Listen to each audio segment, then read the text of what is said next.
नमस्कार मेरी प्यारी बहनों। नवरात्रि सिर्फ पूजा पाठ का समय नहीं है, बल्कि ये आत्म शक्ति, धैर्य और पॉजिटिव एनर्जी को जागृत करने का पर्व है। खासकर एक हाउसवाइफ के लिए जो पूरे परिवार की आधारशिला होती है। आप सिर्फ एक हाउसवाइफ नहीं, बल्कि घर की शक्ति, प्रेरणा और आधार हैं। इस नवरात्रि अपने अंदर की देवी को पहचानिए और हर दिन उत्सव मनाएं, क्योंकि जिस तरह माँ दुर्गा हर बुराई का नाश करती है, उसी तरह आप हर कठिनाई को पार करने की ताकत रखती हैं। इस नवरात्रि खुद पर विश्वास रखें, अपने लिए समय निकालें और पॉजिटिव एनर्जी फैलाएं, क्योंकि आप ही घर की देवी हैं। ये बात आप हमेशा याद रखें।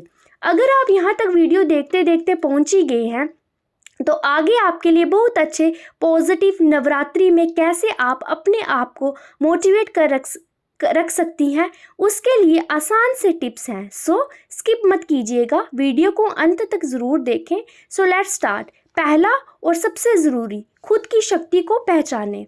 नवरात्रि सिर्फ पूजा पाठ नहीं, बल्कि ये महसूस करने का समय है कि आप सिर्फ एक हाउसवाइफ नहीं हैं, बल्कि घर की शक्ति हैं। माता दुर्गा के लिए महिषासुर मर्दिनी रूप में से प्रेरणा लेकर अपने जीवन की कठिनाइयाँ जानी। महिषासुर को दूर करने का संकल्प लें। अपनी देखभाल, सेल्फ केयर और प्राथमिकता दें और अपनी ताकत को कम ना समझें। दूसरा और सबसे इम्पोर्टेंट, 9 दिन 9 रूप 9 जीवन सबक। पहली, शैलपुत्री जो स्थिरता का प्रतीक है, जीवन में स्थिरता और संकल्प को मजबूत करना।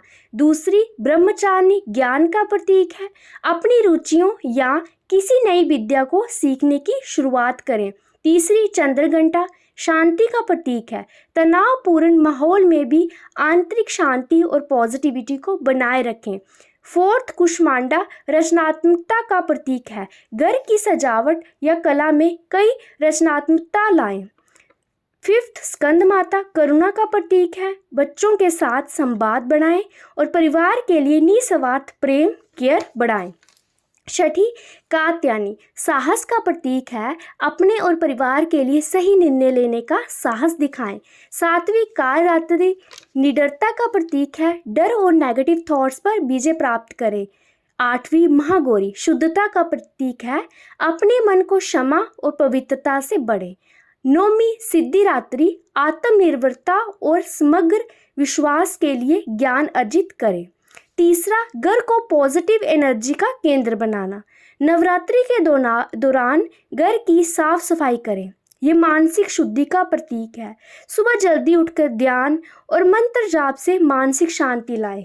घर में तुलसी का पौधा लगाएं और तांबे के बर्तनों का उपयोग करें। फोर्थ, स्वयं का उत्सव सेल्फ केयर का समय। 9 दिनों तक केवल परिवार के लिए नहीं, बल्कि खुद के लिए भी 30 मिनट्स निकालें। योग करें, ध्यान करें, धार्मिक किताबें पढ़ें, पौष्टिक और सात्विक भोजन के साथ अपने स्वास्थ्य का ध्यान रखें। परिवार में एकता और परंपरा। बच्चों को नवरात्रि की कहानियों के माध्यम से भारतीय संस्कृति सिखाएं। शाम को परिवार के साथ मिलकर गरबा या भक्ति गीत गाकर माहौल को आनंदमय बनाएं। ये नवरात्रि आपको अपने निस्वार्थ त्याग और समर्पण के लिए खुद को सम्मानित करने का अवसर देती है। आप घर की लक्ष्मी हैं, आपकी एनर्जी ही पूरे परिवार को खुश रखती है। मुझे आशा है कि ये वीडियो आपको पसंद आई होगी। ऐसी और वीडियोस देखने के लिए सब्सक्राइब करें। Thanks for watching.